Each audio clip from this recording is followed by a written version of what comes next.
Oke, tadi kita sudah bahas bahwa truth itu kepanjangan ya atau kependekan dari create, read, update dan delete, dan itu masuk ke dalam perintah DML. DML itu data manipulation language. Dia lebih ke datanya. Kalau DDL lebih ke strukturnya, seperti ngebuat tabel, ngebuat basis data, itu ada perintah SQL-nya juga. Nah, ini nanti akan kita pelajari satu persatu dulu. Setelah sudah kita pelajari satu persatu, nanti akan kita gabungkan dalam sebuah form.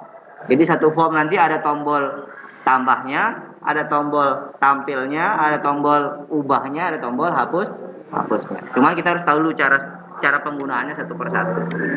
Nah, yang pertama yang akan kita coba buat adalah yang create. Nah, kita untuk ngebuat create ini kita menggunakan tabel kategori, karena kategori ini yang paling sedikit lah kolom-kolomnya. Nah, kalau kita perhatikan di sini ID kategori kebetulan ini sudah auto increment. Berarti kalau kita mau menginput yang auto increment ini tidak perlu, karena dia nanti akan memberikan ID-nya sendiri. Berarti yang kita perlu buatkan inputan adalah nama kategori dan keterangan. Oke ya. Kalau konsumen mungkin lebih banyak lagi nih. Tuh, ada nama konsumen, alamat, nomor telepon, keterangan juga. Sedangkan ID konsumen ini auto increment. Kalau auto increment nggak perlu ya. Nggak perlu kita buatkan inputan gitu. Kecuali kita nggak pakai auto increment, misalkan kayak NIS. NIS kalian kan nggak auto increment. NIS kalian itu kan random kan, diketikin manual. Berarti nanti harus ada inputan gitu. Di dalam sebuah form aplikasi harus ada inputan gitu. Kita ambil yang sedikit ini aja dulu. Kita coba buat dulu sebuah desain form sederhana ya. Windows form. Nggak usah rapi-rapi dulu, nggak apa-apa. Yang penting kita tahu cara penggunaannya. Oke, ini masih saya buat form general aja namanya. Misalkan di sini saya tambahkan dulu label. Namanya input data kategori ya. Ya, input data kategori. Tambahkan misalkan ada group box. Ini untuk pengelompokan aja. Nah, sebesarnya sedikit. Misalkan detail kategori. Di sana ada inputannya apa? Ada kategorinya atau nama kategorinya, ada keterangan. Untuk nama kategori kita menggunakan Untuk nama kategori kita menggunakan pertama label dulu. Habis label kita tambahkan ada text box. Nah, set.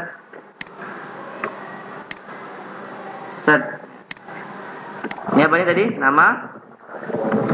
Nama kategori. Ini kurang kecil. Kita copy lagi untuk menjadi keterangan. Ini bisa kita klik di sini, centang multiline, dan ini bisa kita lebarkan. Tuh, karena keterangan bisa jadi lebih panjang. Anggaplah kita pakai 100. Nah, habis itu kita coba tambahkan sebuah button yang kita sebut aja misalnya dengan simpan. Karena ini kan simpan kan? Create kan? Create itu berarti dia mengambil data dari inputan, disimpan ke dalam database. Ini tambah satu persatu. Dah, cukup ini aja dulu. Save. Ini bisa kita kunci, jangan klik kanan. Aduh. Delete aja. Klik kanan, lock. Oke. Kita kasih nama dulu biar enak. Komponennya saya biasa memberikan nama depannya txt biar mudah dicari. Txt misalkan nama kategori gitu. Ini juga misalkan txt keterangan namanya. Ini kalau di coding enak, kita ketik txt aja langsung muncul, ada nama kategori, ada keterangan gitu. Untuk membantu aja. Kalau simpan nggak perlu dikasih nama. Nah, ini desainnya. Sekarang gimana caranya Ketika kita mengisi di sini, lalu menekan tombol simpan, maka datanya akan masuk ke dalam database. Itu tujuannya. Paham ya? Jadi kita buat desain kita ini, ketika kita isi lalu simpan, akan menyimpan ke dalam database. Pertama, kita coba buat sebuah modul dulu yang isinya mirip-mirip dengan yang kita buat di form 1 yang kemarin. Yang ini. Kan tujuan kita mau mengisi ke dalam database itu harus kita tahu alamatnya dulu kan. Tujuan database kita apa, nama servernya apa, usernya apa gitu kan. Ini dulu. Habis itu kita membuat koneksi. Habis membuat koneksi, kalau yang kemarin cuma langsung membuka koneksi lalu menutup koneksi. Kalau sekarang enggak. Selain kita membuka koneksi, di sanalah kita mengeksekusi perintah SQL. Jadi kita tambahkan codingnya ini. Tapi kita coba buat dalam sebuah modul supaya besok kita bisa tinggal panggil-panggil tanpa harus apa istilahnya ya. Kalau ini kan kalau kita mau membuat teks koneksi di beberapa tempat, ini harus kita copy jadi codingnya banyak. Tapi kalau kita pakai modul, modul itu ibarat begini. Kalau kalian pernah ngelihat buku kimia, di sana ada tabel periodik. Ya enggak? Tabel periodik apakah ada satu atau ada banyak? Serius? Dalam satu buku ada satu atau ada banyak? Ada berapa lembar ya di sana?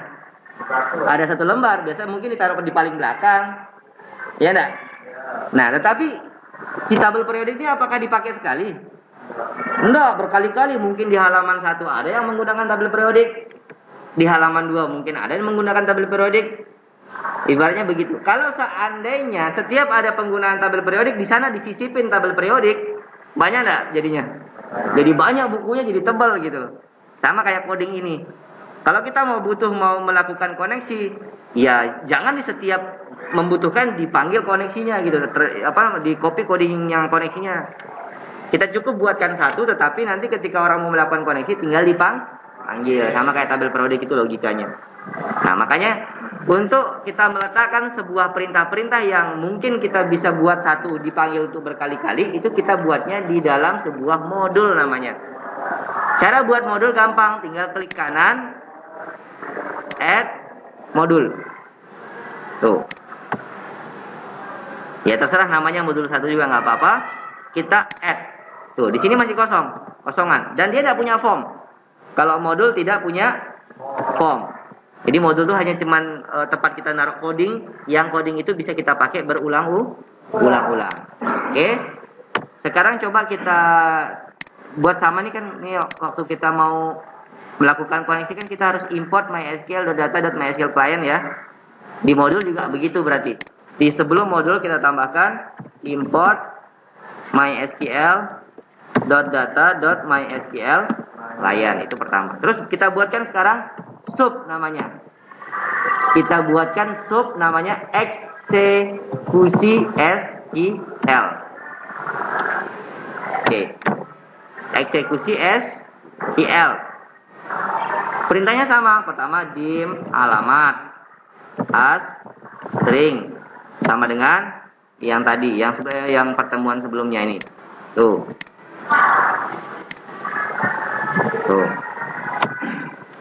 Kecilin dikit. Nah, kan? Terus apa lagi? Codingnya. Ini kita copy dulu nih. Cepat. Bisa ulang ya. Tak gitu. Sampai sini. Dia daftarin alamatnya dulu, alamatnya dipakai untuk melakukan koneksi. Sekarang koneksi sudah terjalin, koneksi sudah terbentuk, barulah kita melakukan eksekusi. Contohnya begini. Tolong belikan saya gorengan. Tolong belikan itu masuk ke koneksi atau ke perintah? Perintah. Itu SQL-nya ibaratnya. Tetapi kalian pergi ke sana mencari tokonya, itulah koneksi. Ketika kalian ketemu, apa yang kalian bilang di sana? Pak, beli gorengan sesuai dengan perintahnya, kan gitu dia. Nah, berarti kemarin tuh yang kita buat baru sampai menuju ke tempatnya tokonya, tapi belum melakukan permintaan. Nah, sekarang kita melakukan permintaan, itu kita memanfaatkan, kita buat lagi variabel baru, dim namanya dim namanya eksekusi aja. Eksekusi as new MySQL data adapter. Nah, jadi kita menggunakan sebuah variabel bertipe MySQL data adapter. Apa yang dibutuhkan dalam data adapter? Kita lihat di sini, dia minta perintahnya. Sekaligus dia minta koneksi yang dituju. Berarti di sini nanti isinya perintah, koma, koneksi yang dituju. Koneksi yang dituju adalah dia merujuk kepada baris sebelumnya yang ini, variabel koneksi. Udah. Nah, berarti disinilah perintah SQL-nya. Nah, karena kita membuatnya di dalam modul, kita tidak mau perintahnya flat.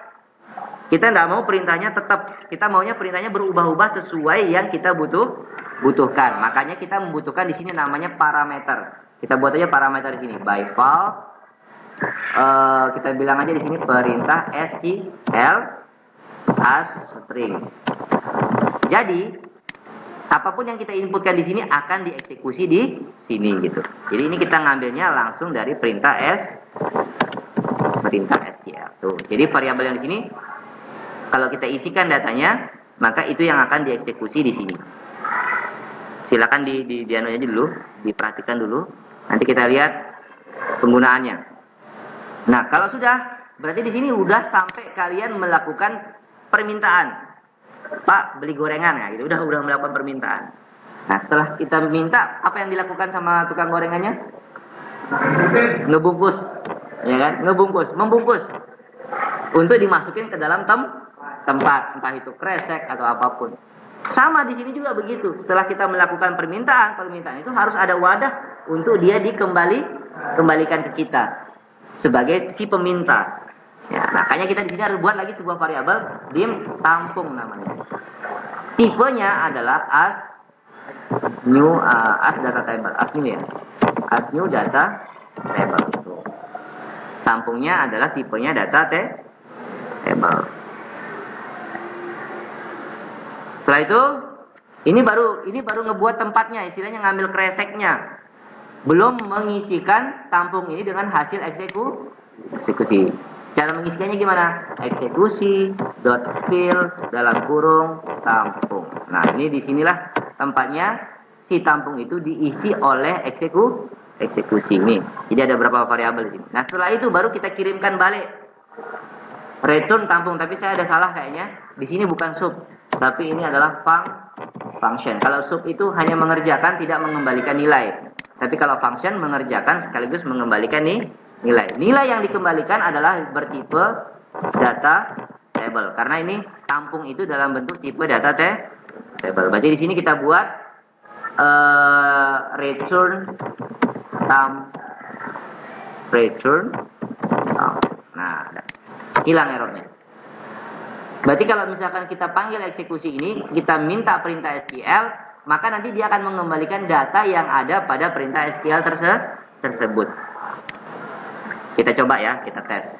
Kita ambil mana form 2 tadi. Nah ini, kita klik 2 kali disimpan. Ya, send. Ingat perintahnya apa tadi? Perintah sebenarnya, dia manggil apa? Eksekusi SQL. Itu kan langsung muncul di sini kan? Kita buatnya di modul padahal namanya eksekusi SQL. Tetapi di sini di form 2 bisa kita panggil. Nah, apakah cukup begini saja? Lihat error dia. Karena di sini dia minta apa? Perintah SQL. Contoh perintah SQL-nya apa? Insert into. Nah, perintah SQL insert tuh ini dia. Perintah SQL insert. Dari internet. Mudah bisa internetnya. Siapa enggak?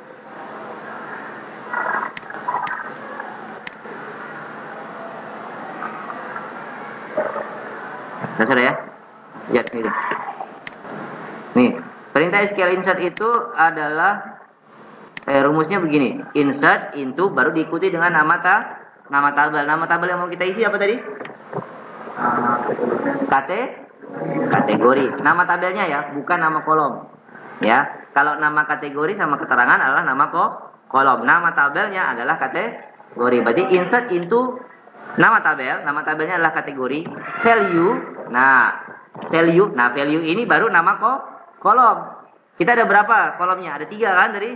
Ada ID, ada nama kategori, sama ada keterangan. Karena si ID itu sudah auto increment, berarti kita tidak perlu isikan.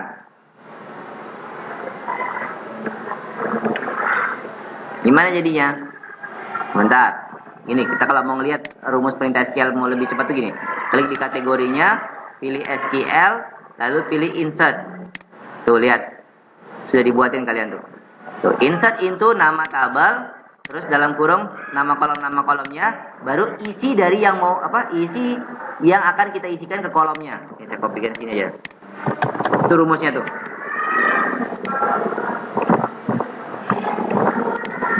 Tuh. Insert into kategori, berarti ini nama tabel kan? ID kategori, nama kategori keterangan. Ini urutan yang mau diisikan, barulah value-nya. Inilah tempat kita meletakkan isinya. Misalkan ini isinya 1. Yang ini isinya nama kategorinya misalkan apa? Ini toko ya. Toko misalkan ATK. Tahu ATK kan? Alat tulis kan? Kantor. Keterangannya bahan ATK. Ingat, kalau dia tipe datanya string harus dikasih tanda petik 1. Kalau enggak error. Buka tutupnya harus pakai tanda petik 1. Nah, cuman karena ID kategori ini tidak kita isikan karena dia udah auto increment, berarti ini kita hapus. Berarti di sini juga inputannya kita hapus gitu. Jadi urutannya harus sesuai. Kalau kita ngisi nama kategori sama keterangan, berarti di sini juga ada nama kategori sama keterangan. Pembatasnya adalah koma. Ini juga pembatasnya adalah koma. Oke, ini kita copy. Kita tes aja dulu. Kita copy ke sini. Nah, sip. Cuman yang jadi pertanyaan, apakah isinya memang harus ATK? Tidak kan? Isinya kita mau ngambil dari form yang kita sudah buat. Yang ini sama ini. Gimana caranya? Tinggal ini kita potong. Potongnya pakai tanda petik, ingat ini. Kuncinya, tanda petik 2 kali. Di dalamnya tanda dan 2 kali. Di dalamnya tanda spasi 2 kali. Baru diketikkanlah nama komponennya. TXT. Nama kategori titik teks. Tuh. Ingat gimana tadi? Ini saya hapus ya isinya. Jangan lupa tanda petik satunya dibiarin tetap ada. Tanda apa tadi pertama? Petik 2 kali. Sorry salah. Petik 2 kali. Di dalamnya tanda dan 2 kali. Jadi petik 2 itu memotong perintah SQL, tanda dan menggabungkannya lagi. Ya. Spasi lagi di dalamnya 2 kali, barulah panggil komponen yang ingin kita ambil datanya, yaitu txt keterangan sekarang. Ya. Jadi sekarang kita sudah punya ini nama kategori sama keterangan. Udah gitu doang. Ini kalau kita jalankan, isi, simpan, otomatis langsung terisi. Itu enaknya kita ngebuat sebuah modul tadi. Jadi cuman kita tinggal panggil, isikan perintah SQL-nya, selesai gitu. Dialah yang akan mengeksekusi nanti. Kalau mau ada perintah lagi di tempat yang lain, sama juga begitu. Manggilnya cuma tinggal satu baris istilahnya. Itu enaknya kita punya yang namanya modul. Kalau enggak, harus ini kita kopikan semua kan. Pindahkan ke dalam sini gitu. Coba kita tes ya. Tes aja dulu. Bukan yang ini ya, sorry. Kita coba ganti form yang dijalankan adalah form 2. Saya coba tes. Ini awalnya tidak ada datanya. Batal. Kategori tidak ada datanya ya. Sekarang kita isi misalkan ATK.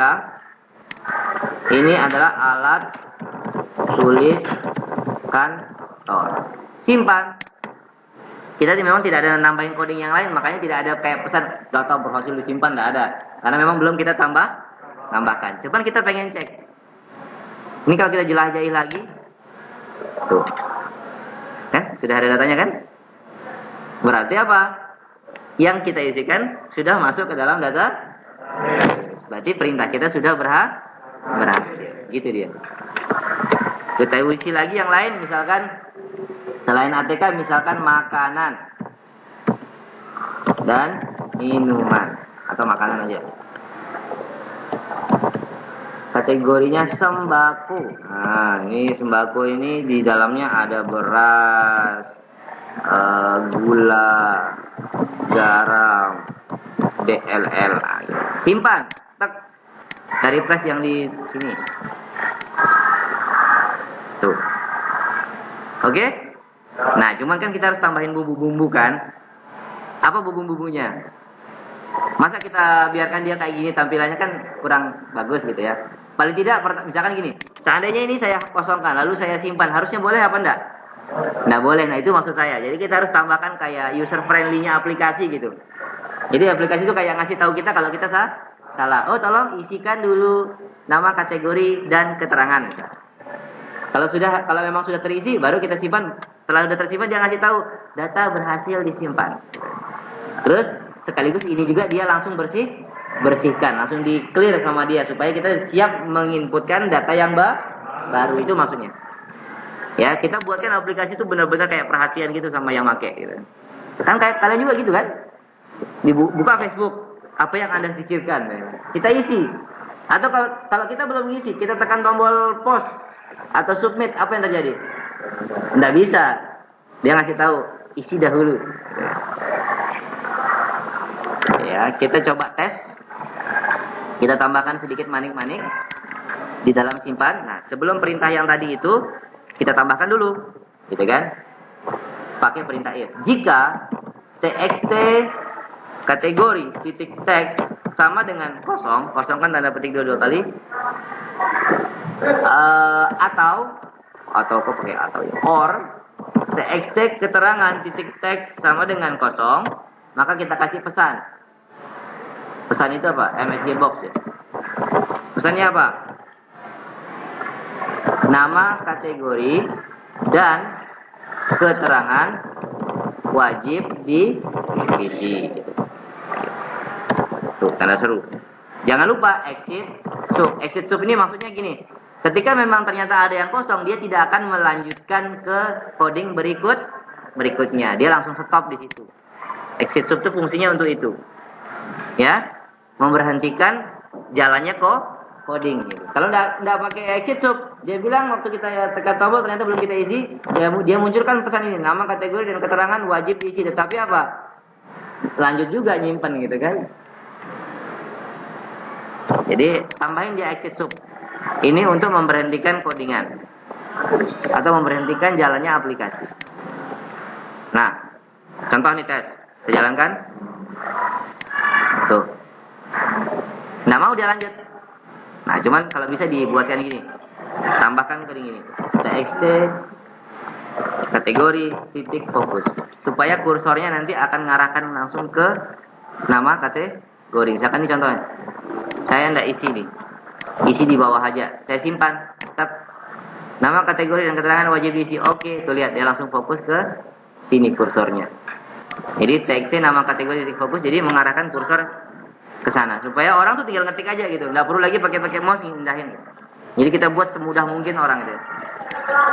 Nah, kalau sudah, ini kalau saya jalankan lagi, ini kan sudah nih.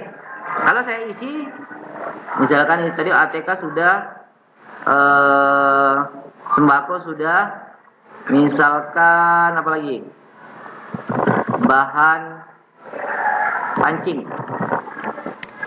Kalau saya simpan, nggak mau dia. Tuh, dia bilang nama, kategori, dan keterangan wajib diisi. Saya isi misalkan segala macam pancing dan perlengkapannya.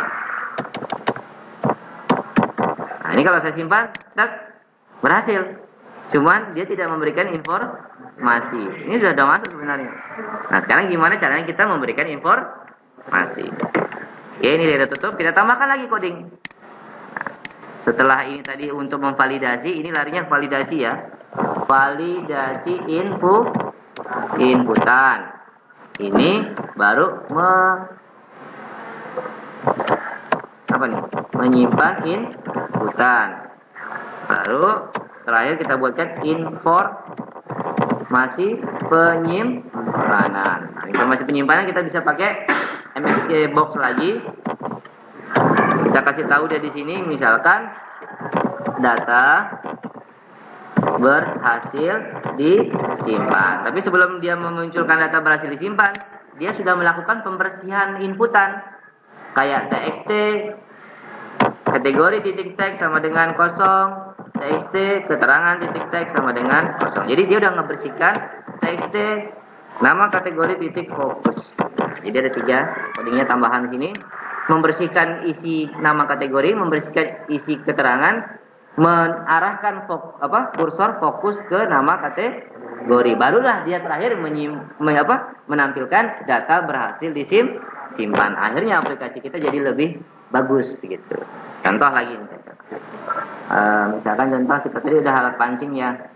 Sekarang peralatan komputer atau spare part ya.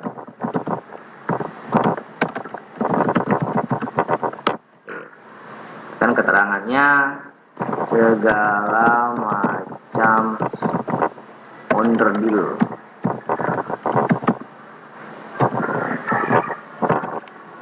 Tuh, kalau saya simpan, data berhasil disimpan. Ketika kita oke, dia langsung siap. Ya, paham ya? Jadi jadi lebih bagus. Kita juga jadi lebih terbantu gitu kan. Dan datanya juga istilahnya udah komunikatif aplikasinya. Nah, sekarang kalau kita refresh, lebih komunikatif lagi kalau data yang ini munculnya di dalam aplikasinya juga gitu. Jadi ketika kita simpan, dia langsung muncul di aplikasinya. Di form yang ini juga gitu. Nah, ini tinggal kita modif lagi sedikit. Oke, ini paham ya? Ya, nanti kalian buat seperti ini. Nah, sekarang kita coba ngemodif sedikit. Form 2 ini kita modif, kita tambahkan sebuah data grid view. Data grid view itu adalah tabel. Tabel untuk menampilkan data yang ada di dalam database. Oke, coba kita tes. Kita tambahkan sebuah data grid view. Tuh.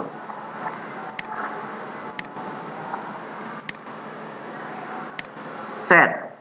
Nah, anggaplah begini. Nah, data grid view ini kita hanya gunanya untuk menampilkan saja. Makanya di sini nanti kita harus klik di sini. Di sini ada dia bilang enable adding, enable editing, enable deleting. Kita semuanya hilangkan. Karena kita cuma fungsinya untuk menampilkan. Silakan perhatikan ya, jangan ada perhatikan yang lain. Nah, kita cuma nampilkan aja. Nggak perlu ngedit di sini, nggak perlu nambah di sini, nggak perlu ngapus di sini. Karena kita sudah punya inputannya. Tempat inputnya kita sudah ada gitu. Dia cuma fungsinya untuk menampilkan saja. Maka tadi yang centang-centangan kita hilangkan. Kalau sudah, berarti ini kita sudah punya. Sekarang tinggal kita buatkan coding untuk menampilkan. Berarti larinya ke perintah read. Kalau tadi sudah create. Ya. Create sudah, read sekarang. Untuk read, perhatikan, itu pasti akan dipanggil di beberapa tempat. Pas waktu kita menjalankan form, dia dipanggil. Ya enggak? Pas waktu kita melakukan penyimpanan, dia dipanggil lagi supaya data yang kita masukkan tampil di sini gitu. Paham maksudnya? Waktu pertama dijalankan aplikasinya, dia menampilkan data yang sebelumnya. Ya, data yang ini. Data yang ini. Ketika kita menambahkan data, dia memanggil lagi, ditampilkan lagi supaya yang data yang terbaru sudah bisa masuk gitu atau sudah bisa ditampilkan. Berarti kita tidak perlu buat codingnya di satu tombol gitu. Kita buatnya di dalam sebuah sub, sama kayak yang waktu kita ngebuat yang modul, supaya dia bisa dipanggil di beberapa tempat. Kalau tidak gitu, coding kita jadi banyak gitu. Oke. Sekarang kita ke form 2. Gampangnya gini aja, kita masuk ke bagian codingnya. Nih. Kita buatkan sebuah sub. Sub itu boleh di atas, boleh di bawah, tapi sebaiknya di atas ya. Tuh. Kita buatkan sebuah sub ya, di dalam di kelasnya ya, di dalam kelasnya. Namanya anggap lagi nih, sub tampil data. Jadi kita sudah punya sub namanya tampil data. Apa yang dikerjakan? Sama. Eksekusi SQL. Lalu perintah SQL-nya. Nah, ini karena perintah SQL-nya untuk menampilkan, maka kita pakai select. Select itu perintahnya begini. Select bintang from diikuti dengan nama tabelnya. Nama tabelnya apa tadi? Kategori. Jadi kita menampilkan semua data yang ada di dalam kategori. Ini sudah baku ya. Tinggal ngikutin aja, bukan kalian buat-buat sendiri, enggak. Select bintang from kategori. Berarti tadi kalian yang perlu kalian rubah cuma ini aja. Nama tabel. Kalau masuk ke tabel siswa ya berarti select bintang from siswa. Kalau mau masuk tabel kelas berarti select bintang from kelas gitu contohnya. Oke. Nah, cuma yang jadi masalah ini kan mengeksekusi untuk masuk gitu. Sedangkan kita ini mau mengeksekusi untuk menerima data. Berarti kita butuh penampung. Gampangnya gini. Eksekusi ini harus hasilnya harus ditampung di dalam sebuah variabel baru. Misalkan gini, kita tambahkan coding depannya dim tampung, anggaplah gitu ya. Langsung aja gitu. Nggak perlu tipe datanya, dia langsung menyesuaikan. Tuh, dim tampung sama dengan eksekusi SQL. Kalau tadi yang di sini karena memang dia nggak pengen menampung kalau yang ini. Kalau perintah insert kan dia satu arah masuk dia kan. Dia tidak mengambil hasil inputan.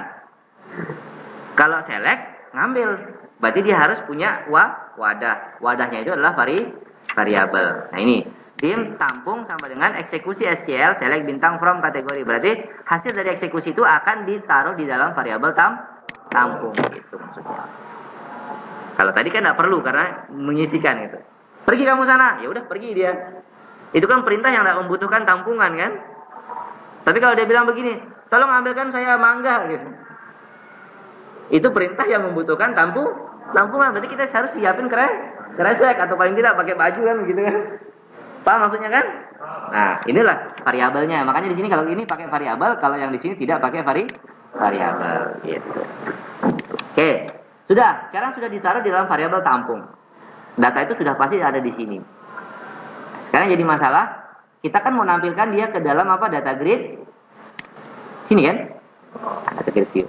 Berarti kita di sini tambahkan lagi codingnya. Nama komponennya apa nih? Data grid view 1. Berarti di sini kita tambahkan data grid view 1 titik data source sama dengan apa? Tampung. Nah, istilahnya kalau data grid view 1 ini adalah udah piringnya. Kalau tadi masih kresek, sekarang kita taruh di piringnya gitu. Jadi data grid view yang langsung dilihat sama orang gitu. Ngambil data, ditaruh di dalam variabel tampung, setelah itu ditaruh di dalam data grid view 1. Gitu ya. Oke, sekarang ini kita sudah punya sub, tapi kalau kita jalankan tidak akan berpengaruh apa-apa, ini sini tetap kosong. Kenapa? Karena kita belum meletakkan atau belum memanggil tampil data. Sekarang kita mau taruh di mana tampil datanya? Yang pertama, yaitu kita taruh ketika form itu pertama kali muncul atau yang dikenal dengan form load. Klik aja 2 kali di formnya. Nih, klik 2 kali di sini. Tuh, dibuatkan kamu namanya form load. Nah, di sinilah kita panggil yang namanya tadi apa? Tampil data. Sekarang coba kita tes jalankan. Tuh, muncul kan? Ya, muncul. Nah, sekarang gimana? Kalau kita habis nyimpan, dia muncul juga di sini. Nah, ini kalau saya tes ya. Tadi udah spare part komputer, berarti banyak ya apa ya? Misalkan kategori buku. Buku bacaan untuk dibaca, bukan ditulis. Simpan. Dia berhasil disimpan tapi tidak muncul di sini. Kenapa? Karena di coding simpan tidak ada coding yang tidak ada coding untuk menampilkan ulang data yang ada di dalam data grid view. Caranya gimana? Tinggal tambahkan. Mana tombol simpan tadi? Kan kita sudah punya tuh coding untuk menampilkan data, yaitu tampil data. Dia udah disimpan dalam sub ini. Udah tinggal panggil aja. Berarti sebelum dia menampilkan data berhasil disimpan, kita tambahkan di sini. Apa bilangnya? Tampil data. Kan nggak perlu banyak-banyak coding jadinya. Karena sudah buat di sini, tinggal panggil. Berarti si tampil data udah dipanggil 2 kali. Sekarang kita jalankan. Tuh, buku bacaan. Isi misalkan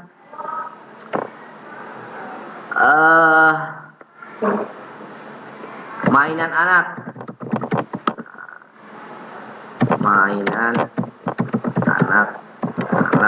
Simpan.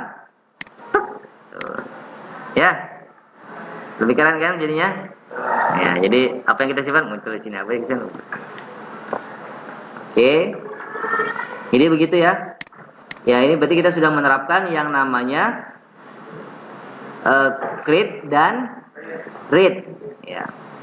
Pertemuan berikutnya nanti kita akan menerapkan yang update dan delete. Nah, akhirnya dalam satu form ini semua perintah itu ada. Ya? Paham ya? Nah, ini akan kita buat kira-kira kayak gini lah aplikasi ke depan. Aplikasi penjualan, toko apa segala macam itu pun kayak gini dia. Ya, pasti di awalnya belajar dulu dari tombol simpan, tombol nanti kita tambahkan tombol ubah, hapus gitu. Kalau untuk nampilkan kan dia langsung di dalam tabelnya ini. Oke, ini kita akhiri videonya, nanti kita share di sesi 1 ya.